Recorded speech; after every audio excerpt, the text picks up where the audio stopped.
So I recently bought a Canary Flex camera, and these cameras are made for both indoor and outdoor. I'm going to use it outdoor. It also, you can use the battery that is provided inside, or you can just plug it in like a normal camera. I want to plug it in because I don't want to have to worry about charging the battery all the time. Canary offers an 8-foot long cable, which is kind of short. They don't offer another power cord. And you also cannot just use another USB, even though it's a USB on this end that plugs into the socket. This is not USB.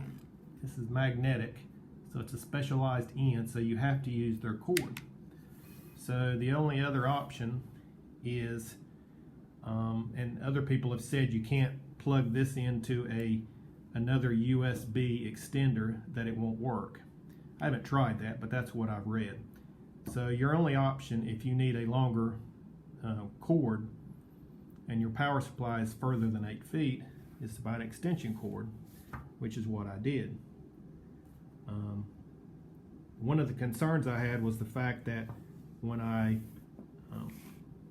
join these together, connect them, that water could get in, or dust, or whatever. And so I used some of these cord protectors, but unfortunately, because this is a right angle, the cord connector was too small. And I think they make some larger ones, but I decided to see kind of what else I could figure out. So some people suggested using containers and cutting holes in them, but I went to Home Depot and I found this outdoor socket protector, and I thought this would be a good solution to the problem because there's plenty of room, and you can put the cord in, open it up, attach them together, and if you need to mount it on the side of your house, you can either put it in a location that's not noticeable, or you can paint it. And so I'm going to paint the inside and see how that does. Also, with this installation, I'm going to use some of these that will keep the power cords in place, and I'm also using my gutter to hide part of the extension cord coming off the outlet. Some of these ties to hide it in. Another solution that another person on YouTube provided was, if you have a porch light, you can use that as your power supply. I think that YouTuber's name's Andrew Van Zant, so I'm not stealing his idea, I'm just sharing it. But he used one of these. I think the one he used, maybe you just screw it into the porch light, and then you can plug in your camera, and of course turn on your switch. You lose your light in that situation, or there are some other other ones that have where you screw the light bulb in here, and then up here there is a place you can plug in. But I think you would always have to keep your light on to keep the camera power. So I'm not going to use that for this house.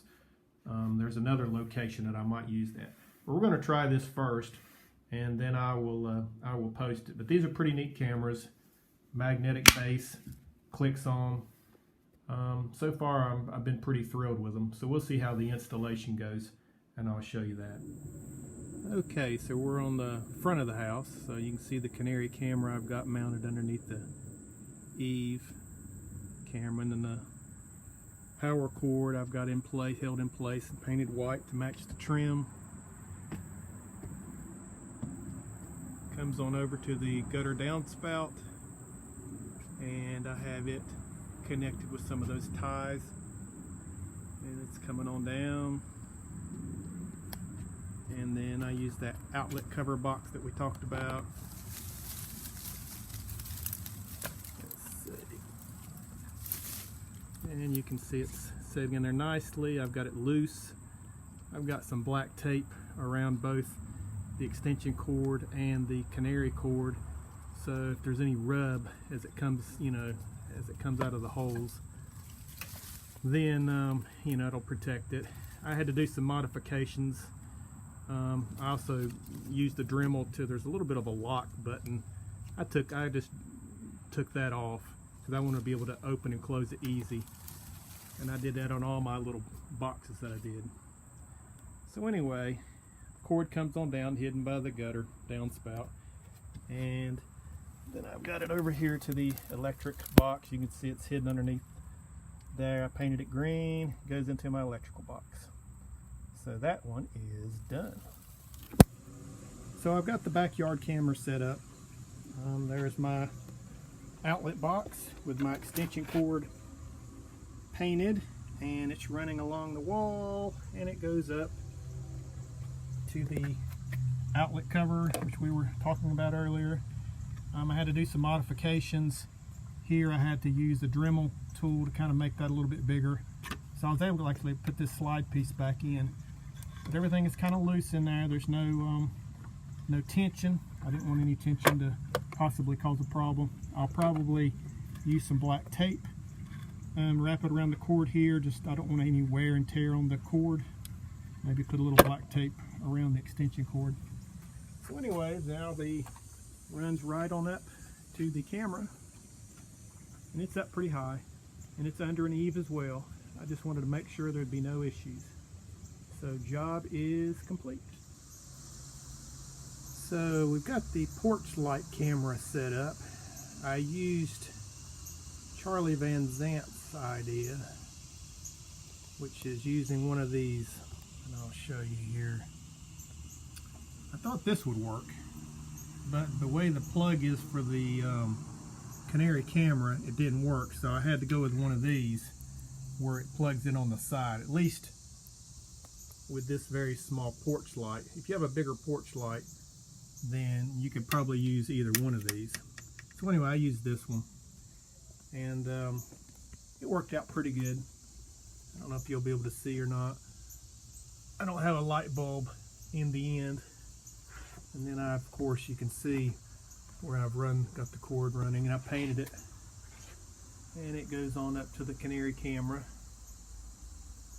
and it's been doing pretty good. I just wanted to be able to see what was eating the cat food at night, and Kitty did too. We found out it was a raccoon. So anyway,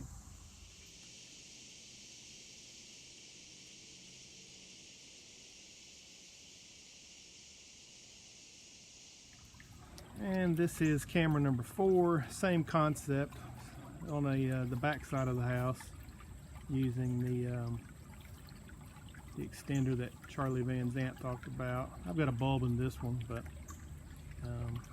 I keep it screwed out a little bit so it doesn't come on, because I just want power to the camera. And then I've run the cord behind the window and onto the camera. Once again, just trying to paint. So anyway, so far so good. Everything's protected, hidden as best as it can be. That's it. Hope this helps anybody looking for ideas of how to install the Canary Flex cameras.